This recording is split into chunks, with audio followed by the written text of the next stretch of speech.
Selamat pagi Bapak Ibu, Saudara-saudara, jemaat yang dikasihi Tuhan Yesus Kristus. Mari kita mendengarkan renungan harian Selasa 21 Januari 2025. Kita bersatu di dalam doa.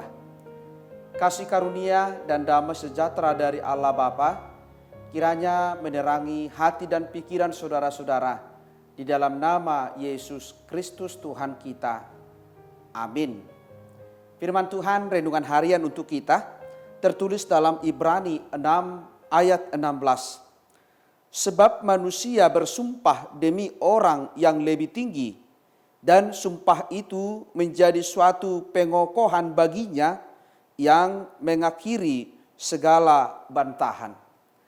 Saudara-saudara, setiap orang memiliki pengharapan di dunia ini. Dan pengharapan itulah yang menjadikan kita mau maju, mau bangkit, dan terus berjuang di dalam menjalani hidup ini. Karena melalui pengharapan itu, kita yakin hari esok lebih baik daripada hari ini. Bahkan di dalam sebuah harapan, di sana ada kehidupan. Kehidupan yang membawa kita bukan hanya terberkati dengan kehidupan di dunia ini, tapi juga dalam kehidupan yang kekal. Tetapi banyak orang-orang Kristen yang percaya kepada Tuhan sering salah memahami tentang bagaimana kita hidup bersama dengan Kristus.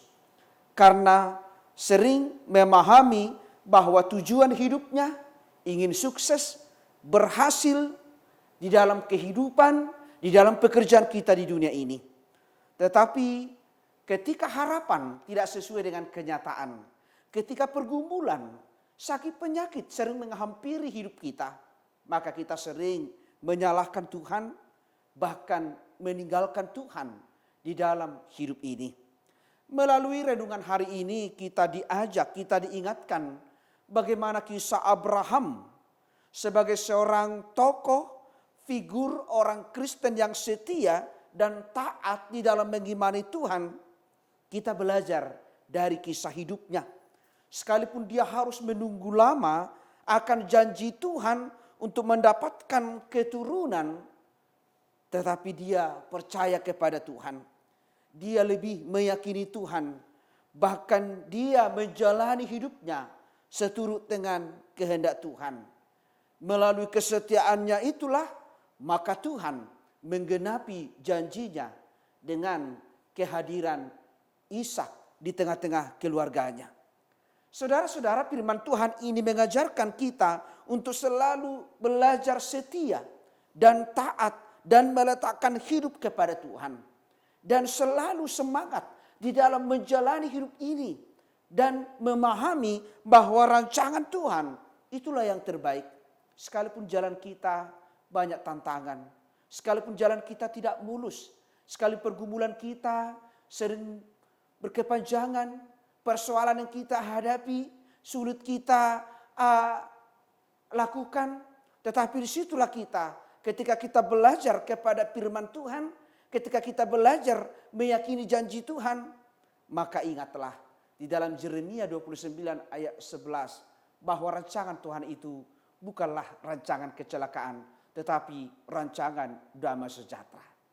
Ingatlah, sehebat apapun pergumulan kita, tantangan yang kita alami, ketika kita menempatkan hidup kita kepada Tuhan, maka Tuhan pasti memberikan sukacita, memulihkan hidup kita, bahkan merancang hidup kita ini seturut dengan kehendaknya. Amin, kita berdoa. Terima kasih Bapa di surga atas sapaan firman-Mu yang telah mengingatkan kami untuk selalu setia dan taat kepada Tuhan.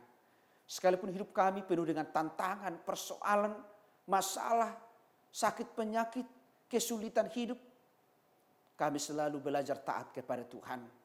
Belajar memahami rancangan Tuhan itu yang terbaik.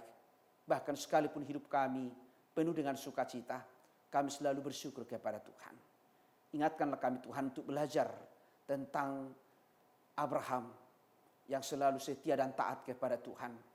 Sekalipun kehidupannya, pergumulannya lama, tetapi Tuhan memenuhinya, menjawabnya, menjadi Bapa segala bangsa.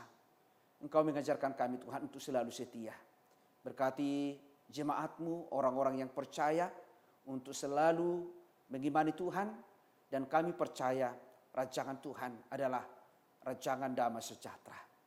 Kiranya apa yang kami alami selama 1 hari ini, Kau berkati kami Tuhan, Kau tuntun kami untuk selalu menjadi orang yang taat setia kepadamu. Kami serahkan hidup kami. Ampuni kami Tuhan, di atas dosa-dosa yang kami lakukan, supaya kami layak menerima berkat-Mu. Terimalah doa kami ini, yang kami sampaikan di dalam nama anak-Mu Yesus Kristus, Tuhan dan Juru Selamat kami. Anugerah dari Tuhan kita Yesus Kristus, kasih setia dari Allah Bapa, dan persekutuan dengan Roh Kudus, kiranya menyertai dan memberkati saudara-saudara hari ini sampai selama-lamanya. Amin. Jemaat yang dikasihi Tuhan Yesus Kristus, selamat pagi, selamat beraktivitas. Tuhan Yesus memberkati. Shalom.